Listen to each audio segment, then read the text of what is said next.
หอนย่ำหอนเวลาเย็นสีเสียงมันก็จันออกจากหูเลยพี่น้องหลังจากเย็นนี้หูปิดปีในเวลาออกมาห้องแล้วหาอยู่หากินออกมาเพร่พันจากกระจันถือฝนตกใส่มือหนึ่งมุนกันจากหูได้แล้วอยู่ใส่ตัวเพิ่นเสียงห้องตำสิบกม่วงคนแล้ว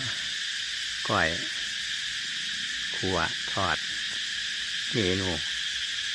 จักรจันบรรยากาศแห้งแรงเย็นๆช่วงนี้ฝนเศร้าตกแล้วฟังเสียงธรรมศาสตร์จักรจันในแมลงที่น้องฟังไป